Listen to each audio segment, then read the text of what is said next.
La historia de América es la historia de sus conquistas. Diferentes potencias colonizadoras la ocuparon durante siglos. En el siglo XVIII esta tendencia iba a cambiar ostensiblemente. Nos encontramos en medio de la guerra entre Francia e Inglaterra. Estamos en el año 1756, una cruel guerra que iba a dar al traste con la vida de miles de personas, británicos, franceses, norteamericanos y sobre todo indios. Al lado de los británicos, los iroqueses, la confederación de tribus iroquesas. Al lado de los franceses, los hurones. Durante 7 años en los territorios del Canadá y norte del continente americano, pues las batallas se sucedían. Diferentes alternativas para un bando y para otro. Era difícil prever la solución final. Británicos y franceses se desgastaron durante 7 años.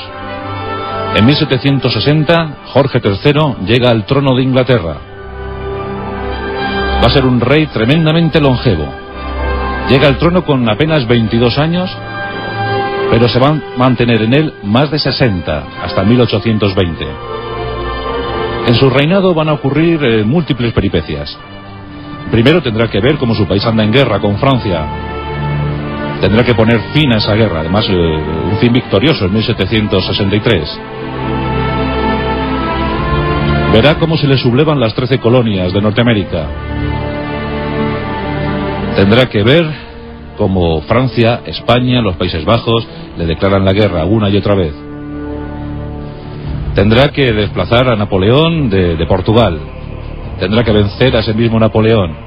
O sea, fijaos si tuvo avatares Jorge III. No es de extrañar que acabara algo loco. La locura, la demencia del rey Jorge, decían. Con 82 años fallecía en ese año de 1820. Jorge III es el gran protagonista de nuestra historia. Y habrá puntos enigmáticos que apenas se han dado a conocer. Por ejemplo, la importancia de Gibraltar, ahora que se habla tanto de Gibraltar, la importancia de Gibraltar en la independencia norteamericana. Luego lo contaremos. Lo cierto es que esa guerra de los 7 años desgasta al Reino Unido. Sí, han salido victoriosos, son los vencedores. Francia tiene que capitular. Pero el coste había sido demasiado exigente. Miles de soldados habían perdido en esa guerra. Cada vez era más elevado el coste. Cada vez era más el dinero que necesitaba el mantenimiento, el sostenimiento de aquellas colonias. Y como siempre, los gobernantes piensan en el pueblo para sostener tanto gasto. En 1765 se adoptan medidas impositivas, tributarias. Serán las colonias las que sostengan los acuartelamientos, los numerosos acuartelamientos que el Reino Unido debe mantener en América. Y se crean tasas. Por ejemplo, la Stamp Act, la tasa del timbre, la ley del timbre. Todos los documentos, revistas, periódicos, libros que transitaran por las colonias debían llevar el sello del reino, el sello de Inglaterra. Y por eso se debía pagar un impuesto. Esto crea los primeros desasosiegos, las primeras incertidumbres entre los coloniales. La gente se empieza a preguntarse si realmente el vínculo con la metrópoli es tan necesario. Hay habitantes muy afines a los intereses de Inglaterra. Son los King Friends, los amigos del rey. Pero en el otro lado, en el lado de los colonizadores, comienza a aflorar un sentimiento. Hermandades secretas por todas las ciudades de las colonias. Son los hijos de la libertad, así se llamaban.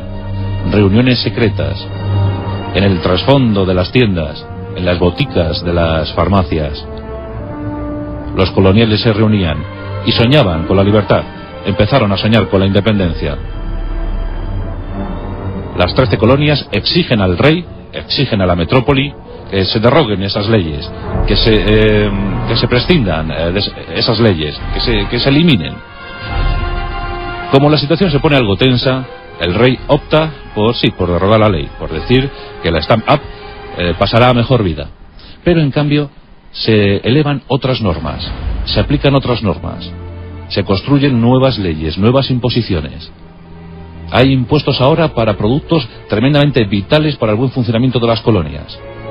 Es el caso del té, es el caso de la pintura, es el caso del papel, del vidrio o del plomo. Son materias fundamentales para que funcionen aquellas estupendas colonias. 13 colonias con casi 3 millones de habitantes. 3 millones de personas que se sienten abandonadas a su suerte, que se sienten explotadas, vampirizadas por la metrópoli. Los movimientos ciudadanos son cada vez más constantes. En 1770, la protesta llega a las calles de Boston.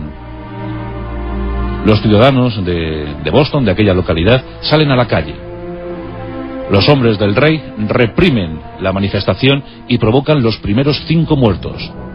Los primeros 5 colonos que mueren en aquella tremenda guerra. Se estaba preparando una gran contienda.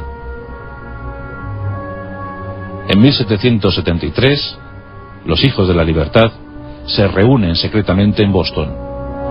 Han llegado 3 naves. 3 naves procedentes de Londres. 3 naves que contienen té. Ese té lleno de impuestos. Ese té que los bostonianos se niegan a consumir. En esos momentos de 1773 existía un auténtico complot, un auténtico boicot a todos los productos de la metrópoli. Y el té iba a ser la chispa, el detonante para la guerra. Los hijos de la libertad se disfrazan, se visten de indios. Nadan por la bahía de Boston. Llegan a los barcos y les despojan de su tesoro. Aquel contenido de té es lanzado a las aguas de la bahía de Boston. Se puede considerar que es el primer aldabonazo, es el primer chispazo para la guerra de la independencia norteamericana, para la revolución norteamericana. Los hijos de la libertad habían sacado sus banderas y las enarbolaban orgullosos. Habían dicho no a los británicos.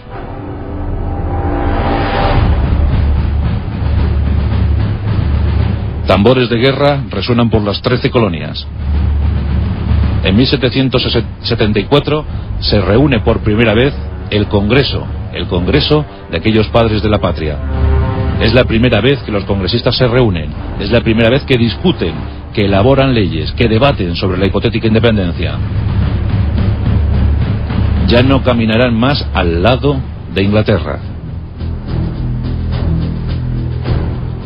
Algunos todavía mantenían posiciones muy enfrentadas a los independentistas.